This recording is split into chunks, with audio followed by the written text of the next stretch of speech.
Hello, and welcome to the Wool and Twine Fiber Studio YouTube channel. My name is Jule, and I'm the dye and maker behind Wool and Twine Fiber Studio, which is a small creative space located here in northern Germany, where I play with botanical dyes and natural yarns. Welcome to a new video. I know, it's been a while again, and I hope you've had a great summer so far.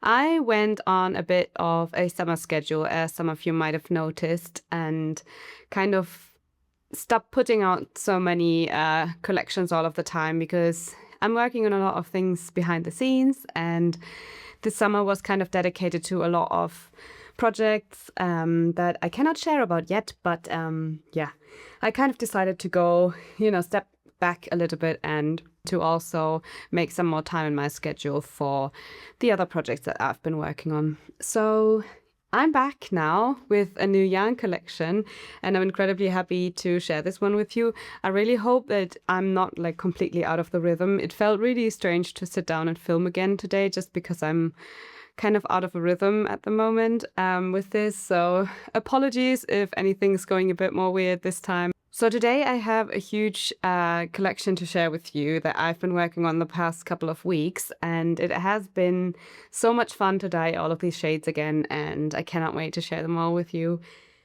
For those of you who are new here, I like to share all of my colorways in natural light and movement so you can see how they look like, and since they're all pretty much one of a kind naturally dyed shades, I thought this is the best way to showcase them to you. And all of these will be available in the upcoming August collection, coming on August 28th at 8 p.m. CET, as per usual. And that's when all of these colorways that I'm going to show to you will be live. And there will be a bit of an admin section at the end where I share a couple of things with you.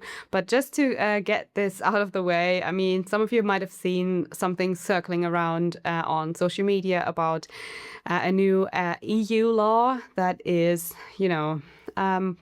let's put it that way, kind of challenging for small businesses to be compliant to. However, I will keep shipping to the EU as per usual. I have managed to figure out a system and how I can accommodate for the new regulations. So yeah, you are very welcome to shop as an EU citizen. So just wanted to get that out of the way. And I'll also go a bit more in depth at the end with the admin section.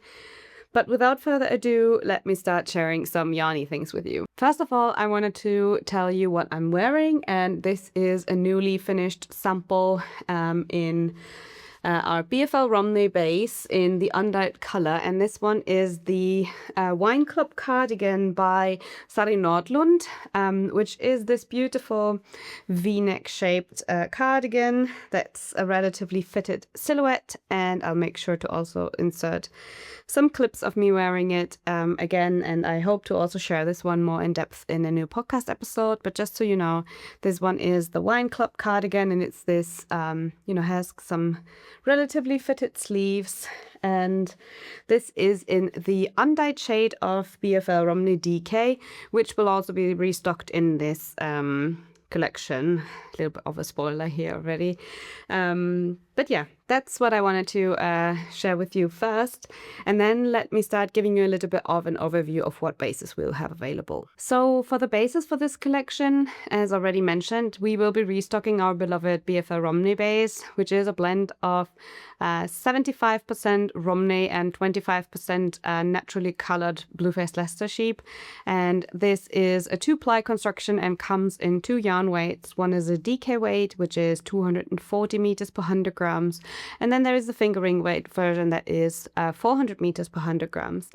And I will also link my base page down below just so you can reference back all of the meter-rich info and also recommended needle sizes. Plus, I have pattern suggestions linked for every base that I'm carrying.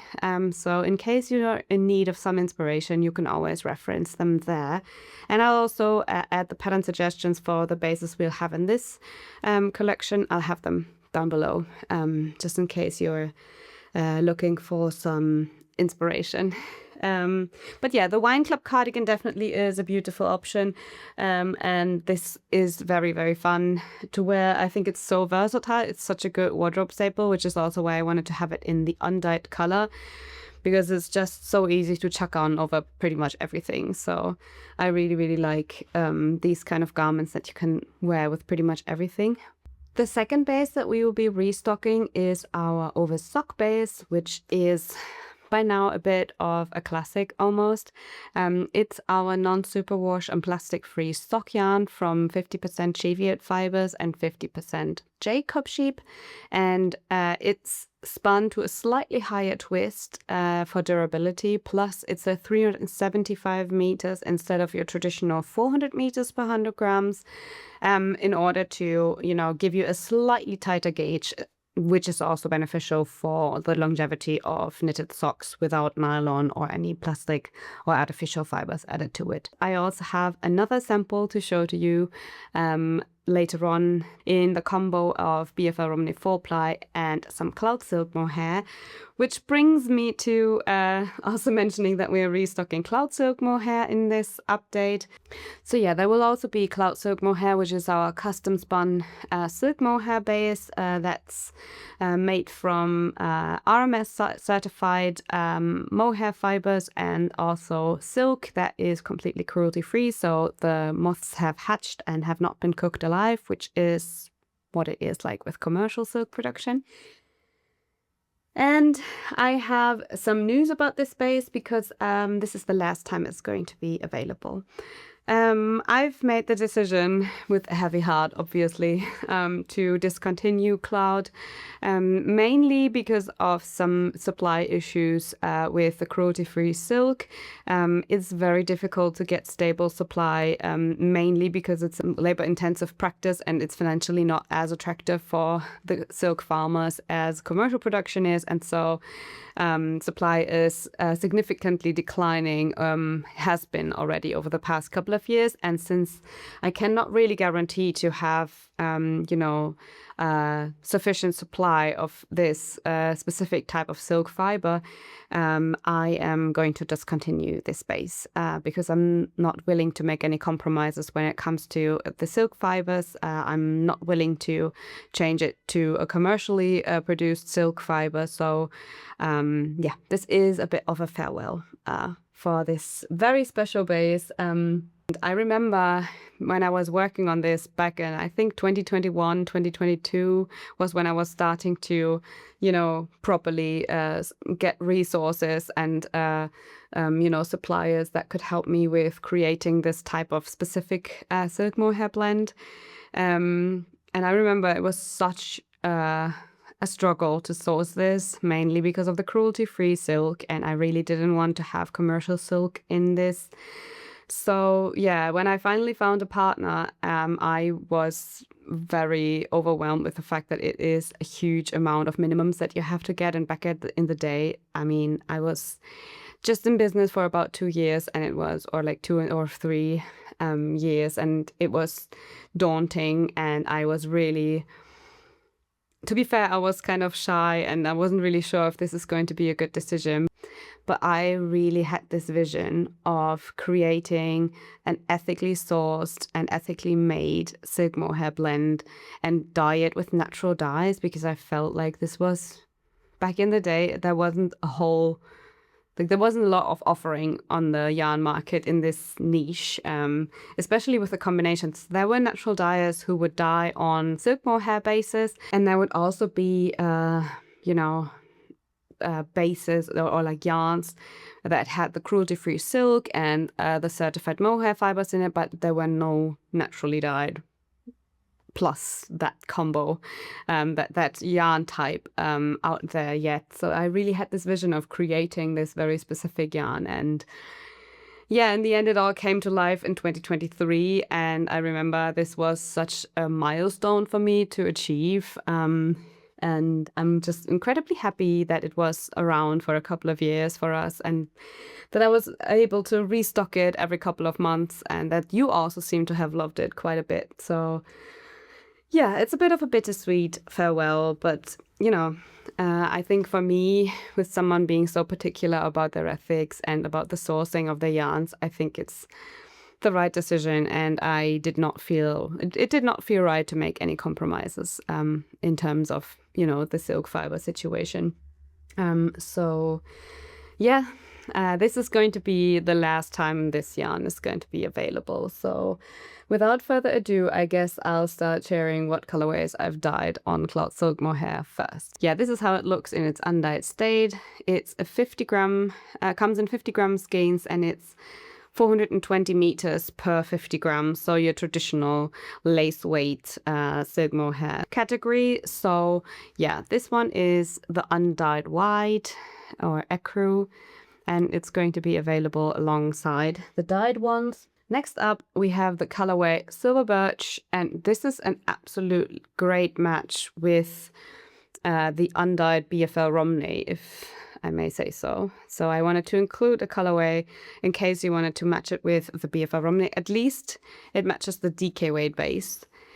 The 4-ply has a slightly different hue, but I'm going to go in depth about this in a bit when I show you these. But yeah, just wanted to share that it's a really great shade match with the BFL Romney DK. Next up, we have the colorway Butterscotch, and this is kind of like a warm, creamy, beigey, warm caramel color. Sorry for the random description here, but yeah, this one is called Butterscotch. Next up, we have Linen, and this is a slightly less yellowish undertoned soft beige with a tiny bit of a pinkish hue. I don't know if you can see that, but I'll hold it next to Butterscotch, where you can see this one is more warm yellowy, and then this one has almost like a pinkish glow to it.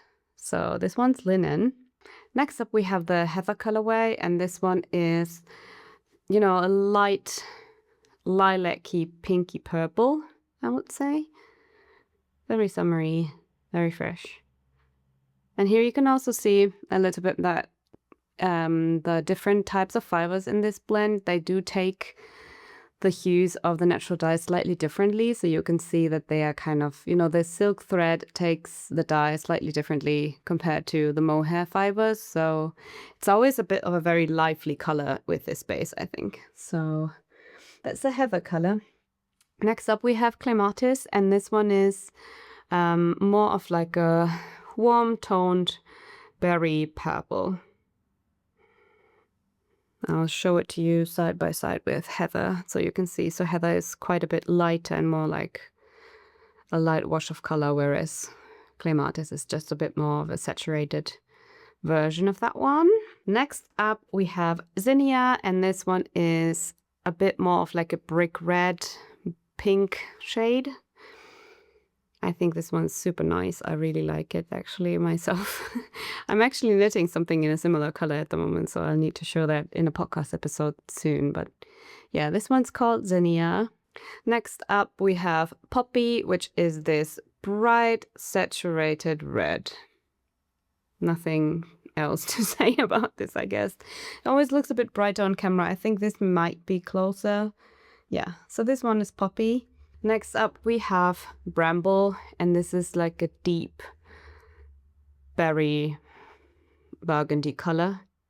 And then we also have Merlot, which is a slightly less berry undertoned version of Bramble. So here you can see them side by side. I hope it's possible to see the difference. So Bramble is a bit more pink in undertone, whereas Merlot is a little bit more brownish. I don't know if you can see that. I hope you can. Yeah, in this light maybe. So yeah, those are the deeper saturated shades. Next up, we have some brown and, you know, rusty colors. This one is called Squirrel, and it is like a very reddish undertoned brown. It's always a bit more red on camera even, so this is maybe closer to it. So it's like a, yeah, pretty straight up rusty orangey brown, I would say. So this one's Squirrel. Next up we have Chestnut, and it's like a slightly less red version of Squirrel. Still quite warm in undertone and still more on the rusty side, but you know, you can see squirrel is a little bit more reddish in undertone compared to chestnut. So I hope that's okay to see that way. Next up we have marigold, and it's this beautiful golden yellow. And then we also have goldenrod, which is, you know, a slightly more olivey version of marigold. So it's a slightly, I don't know if you can see, but it's a bit more greenish in undertone and more kind of like mustardy, whereas marigold is a bit more golden. It's very hard to show them on camera for some reason, but I hope you can see them this way. This one is called Lime, and it's a very light, limey green. Almost reminds me of like glow-in-the-dark toys, if I'm honest. So yeah, this one is Lime. And then we also have Fennel, which is more of like a muted and dusty green. So this one is Fennel. And here are they side by side. So these are Lime and then Fennel. And lastly, we have Dove, which is like a very, very light purpley blue. So this one is called Dove. And that is about it for the palette that we created on Cloud Silk Mohair. As mentioned, this is the very last time I'll have this yarn available.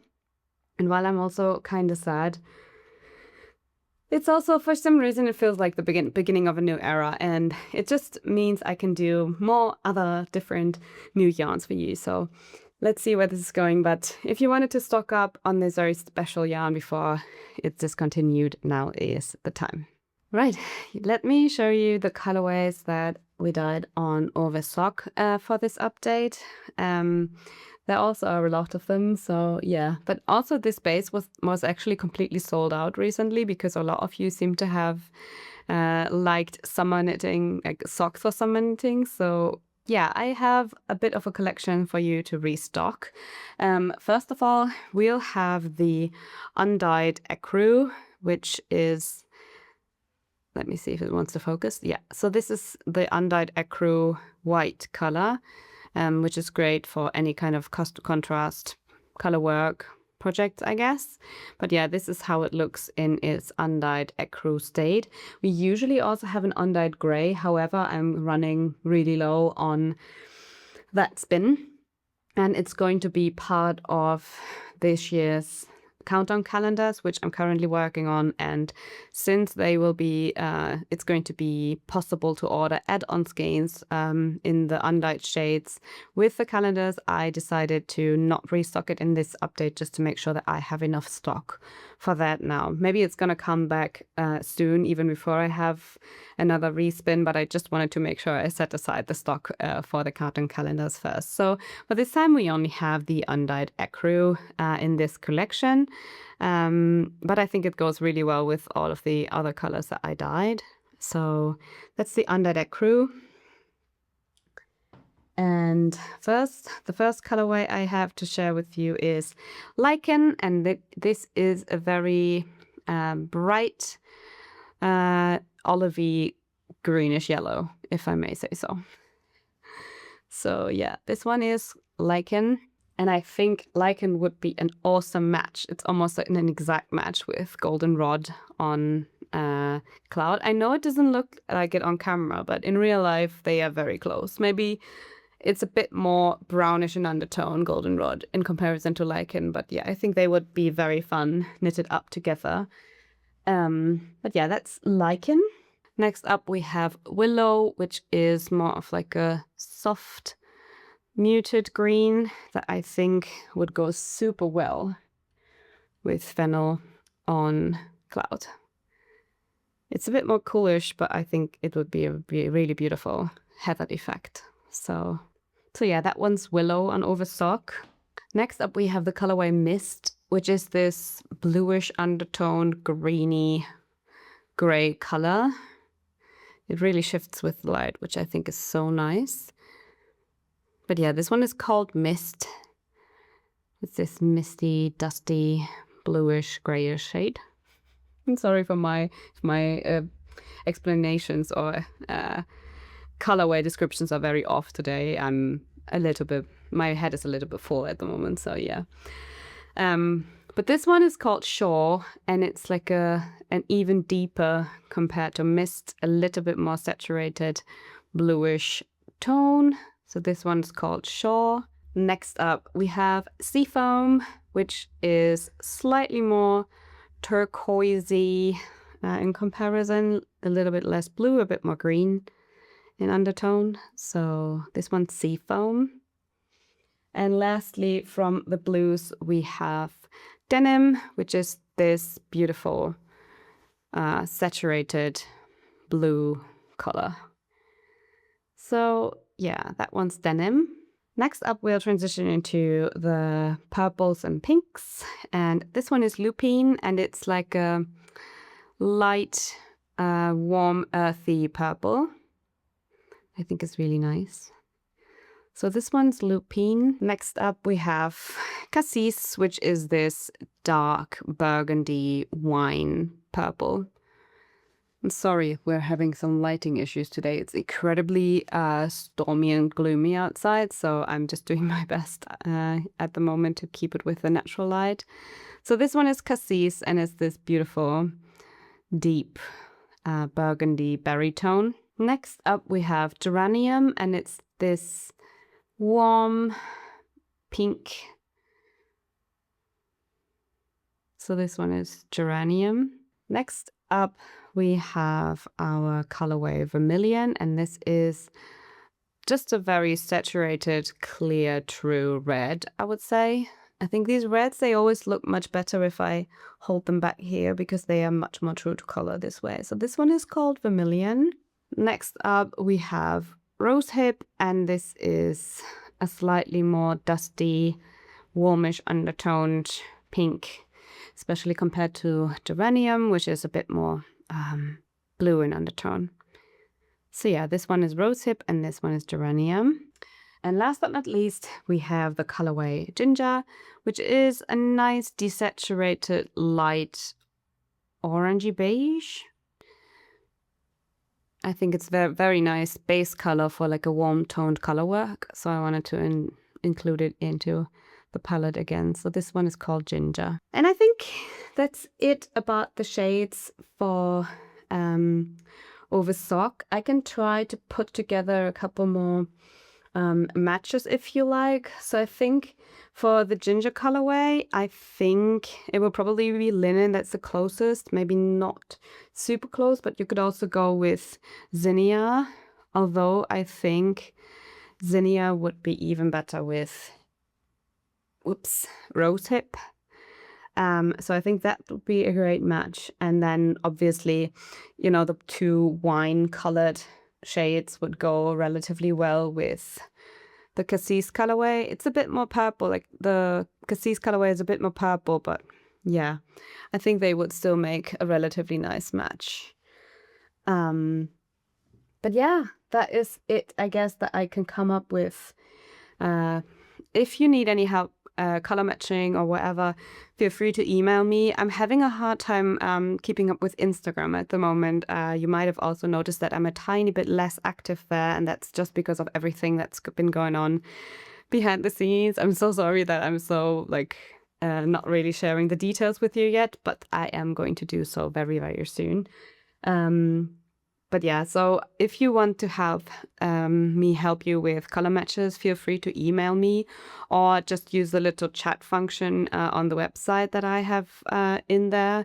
Just because Instagram can be a bit tricky when you write me a message and then someone else maybe likes my story or something, the like is also in my message inbox. So oftentimes over the day, it might happen that while I'm dyeing yarn, there are a couple of things coming in and then your message might be at the bottom and I don't see it. At least I currently don't really have the capacities to go through on a daily basis and reply to everyone. So yeah, email is always the best way to reach me, or the chat function on the website. But yeah, without further ado, I guess I'll transition into showing you the last base that we'll have available. We are down to the last base for this update, and I wanted to have a little bit of a special around this one, just because yeah, this yarn actually shows, you know, what it is like working with natural materials very well. I had reordered a spin of this yarn in just one weight, and then another spin had the other weight. And so from one spin to the other, even though there were just a couple of weeks in between, the shades of the naturally dyed or the natural brown BFL changed a little bit. So the result is that the two undyed colors of this base look like this. So they are, this one is the DK weight and this one is the 4-ply, and they are slightly different in undertone. So you can see that the 4-ply weight is slightly more warm in undertone than the DK. The DK is slightly more grayish. It's not a huge difference, but you can see that when you dye them, some colorways turn out slightly different from one base to the other. So what I try to do is hold them up side by side so you can see them exactly how they are. So yeah, these are the two undyed shades, not the two shades, sorry, the two weights in the undyed color.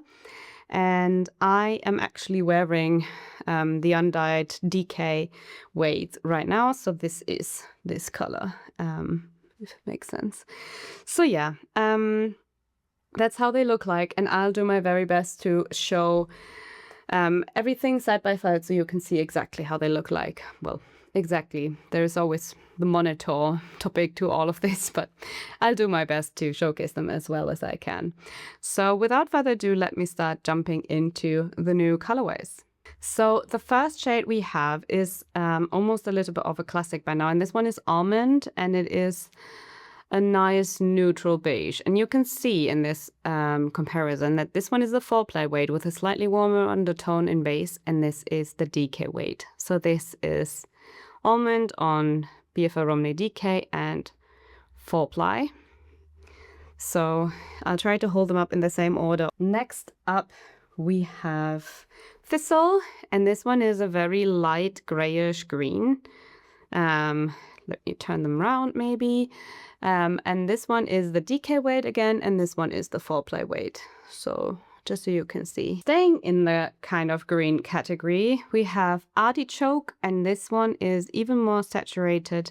We have the DK weight on this side again, and then the 4-ply on this side. And it is, I would say it's a bit more warm compared to Thistle. Oops, can we see? But not, it still has a bit of a coolish undertone, but it's a bit more of like a, it's a bit more of like a saturated mossy green. Speaking of mossy greens, we also have the colorway, Moss, which is this deep mossy green that is notoriously hard to show on camera. But yeah, this one is like a deep mossy green. Then next up, we have Golden Hour, and this one is like a nice saturated mustardy color, I would say. Oh yeah, this one shows it best, I guess. And again, we have the DK weight on this side and then the 4-ply on this side. So sorry if we're having some lighting situations today. I'm doing my very best to navigate this so you don't get interrupted too much. This is another colorway, and this one is called Cognac, and it is this beautiful warm toned brown.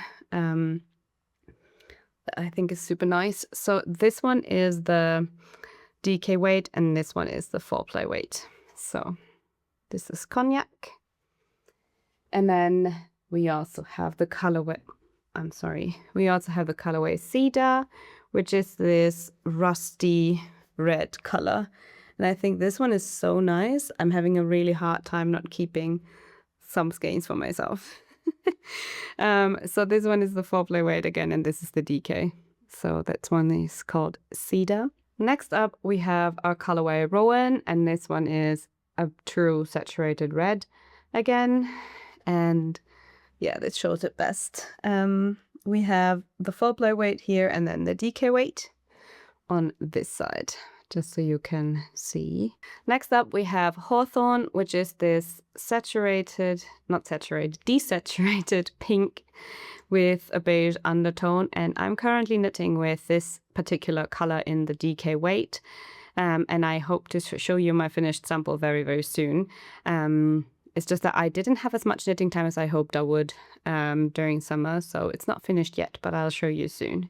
So this one is Hawthorn, and this is the one that I'm currently using. I really like this color.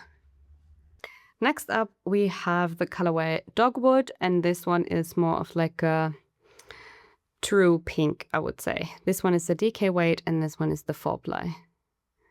So this one is called Dogwood. Next up we have Hibiscus, and this is like a berry-toned purpley pink. Again, this one is the DK weight, and this one is the 4-ply. So this one is Hibiscus. Next up we have the Lilac colorway, and this is a beautiful light lilac-y shade. And this one is again the 4-ply weight, and then the DK weight on the other side. So this one is Lilac. Hope you can see that. And then we have 2 last shades, and this one is called Juniper, and it's a deep berry toned purple. This one is the 4-ply weight, and this one is the DK weight again. So this one is Juniper. And then you have its slightly more warm toned companion, or I don't know if you can say warm toned, but this one is Blackcurrant, and it's slightly more reddish in undertone, ever so slightly. Sorry, I'm holding these the wrong way around. This one is the 4-ply weight version, and this one is the DK on this side. And let me see if I can hold them up side by side. So you can maybe see that Juniper is slightly more purplish, whereas Blackcurrant is a bit more red in undertone, if that makes sense. So yeah, there we go. I guess that is it for the collection. That is it on the BFL Romney base. And I'll do my very best to maybe also find a couple of matches. So in terms of matches with Cloud, I would say Lilac could go really well with either Heather or Clematis, depending on if you wanted to lighten or darken the shade a little bit. So that's definitely a good match, I'd say. Then obviously the Rowan colorway would go quite well with Vermilion.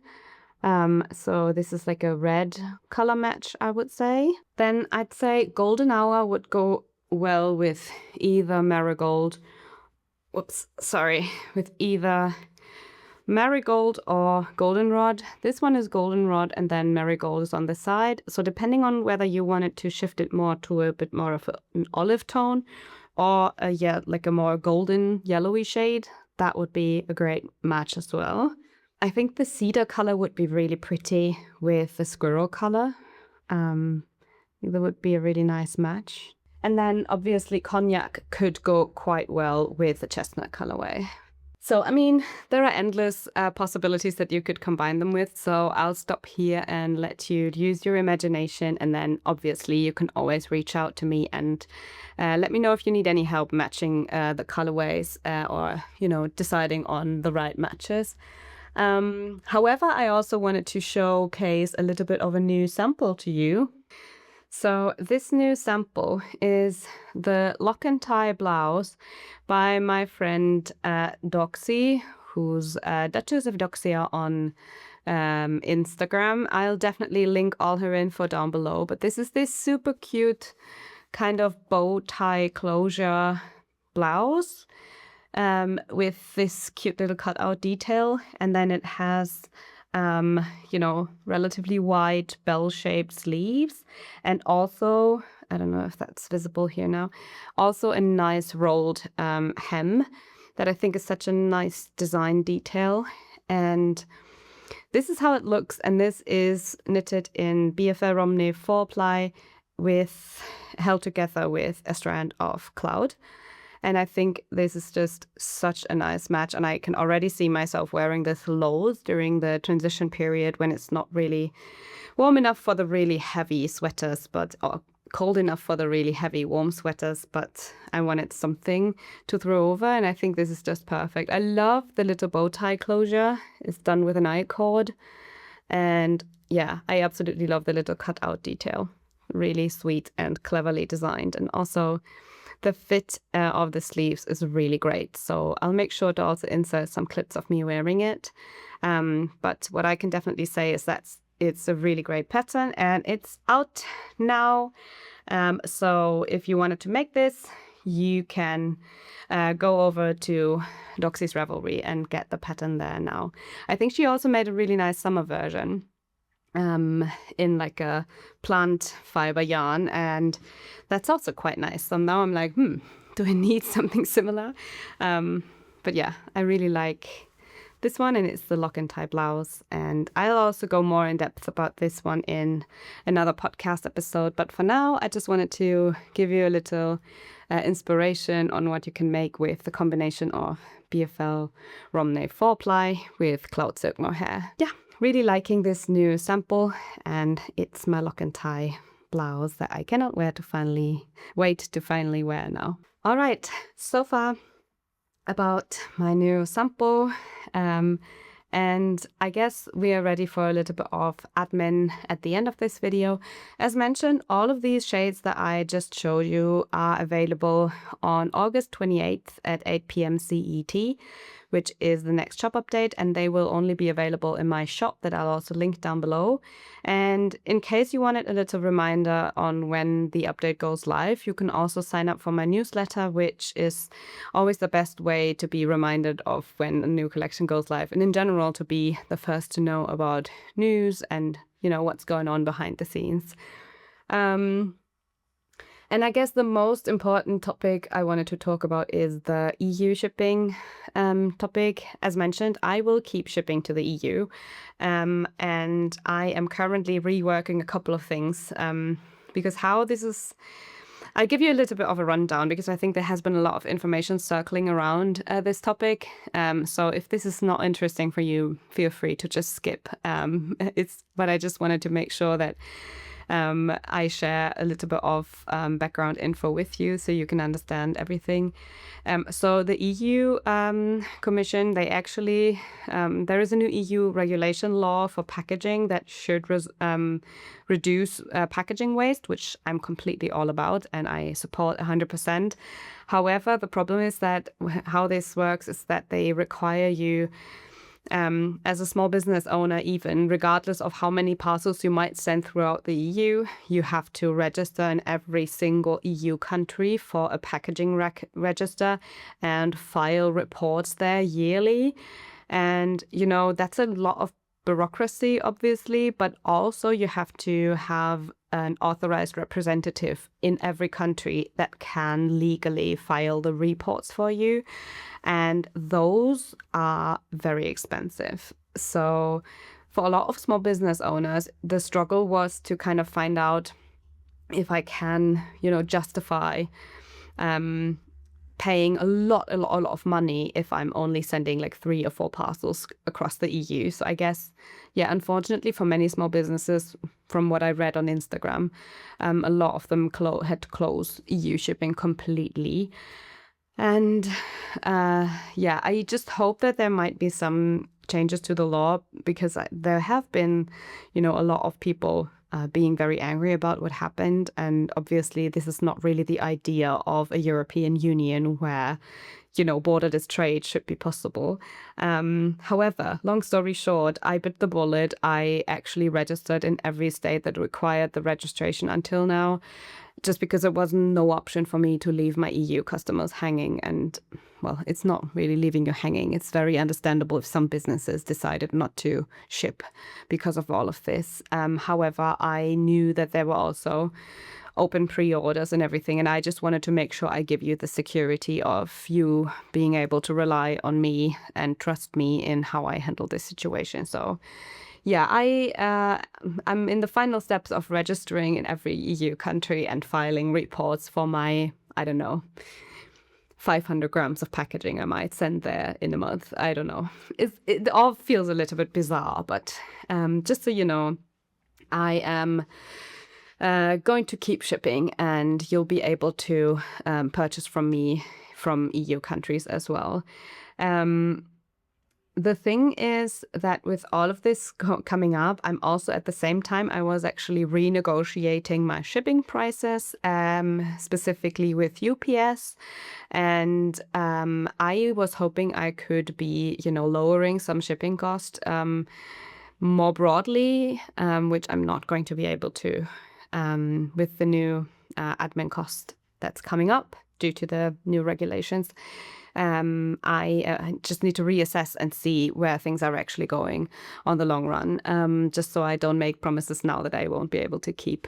However, we will be able to lower the shipping cost to Australia and also to Canada, which makes me very, very happy. And I will make sure to put all of the shipping details. There is a whole shipping page on my website, so I'll make sure to link that one down below, just so you can get informed about everything. And if there is any insecurity or you need info or have a question about shipping, feel free to always email me and I'll do my best to clarify everything. Obviously, non-EU countries are also, I'm shipping as normal everywhere. It's not just about the EU shipping. I just wanted to, give you a little bit of an update on what's going on behind the scenes. So yeah, not a whole lot will change in terms of shipping prices, unfortunately. However, the Australian and Canadian rates will be going down a little bit. And I will make sure to monitor the situation and how the EU law might change, and then I'll make sure to keep you updated on everything, because there might potentially be changes coming up in October. We don't know yet. However, for now, I can keep shipping as per usual. Open countdown calendar orders will also not be affected by any changes or any admin shuffling around. So everything's just gonna go as normal. And yeah, I'm gonna make sure that this is as smoothly as it can be for you. Speaking of countdown calendars, just a quick update. I'm gonna send out, or probably have sent out already, the emails to everyone who saved a slot. I have sent out an email in which you can let me know whether you would like some add-ons gains. Just check your inbox or maybe your spam box if you haven't received it, because everyone who ordered the save a slot option should have an email. Plus, if you haven't saved a slot and you are you missed the pre-order period, I am producing some extra units of some of the bases where I had a little bit of wiggle room in the production schedule. So you can sign up for a wait list at the moment. And once I know how many leftover or extra calendars I will have, I might be able to open up some more pre-orders. It will just be a handful, so it's not going to be a lot, but those will be available to the waitlist people 24 hours before everyone else. So I recommend signing up in case you've missed the pre-order period but would like to have some. As mentioned, unfortunately, I won't be able to do them for all of the bases, but some tiers will have a handful of extra slots potentially. Just as a quick update here. And again, I think, yeah, that's it for today's video. If you have anything you're curious about, always feel free to email me. And as always, the shop update will go live, and then I will start packing the weekend after. So just in case you end up, placing multiple orders and would like them to be combined and the shipping to be refunded, please drop me a quick email after the shop update, just because I'm unable to flag, or my shop system is not able to flag doubled orders automatically. So if you don't email me, we risk that I don't see your doubled orders, and I won't be able to combine them and refund them. So yeah, if you could just drop me a quick email, that's really helpful for me. And yeah, in general, I usually start packing on the Sunday after the update. So that's usually when I start, Sunday morning, I usually start combining all the orders. So if you could let me know until then, that would be great. But yeah, I guess that is it for today's video. Again, if there is anything, feel free to email me. And I guess Until next week, see you virtually and happy knitting. Bye.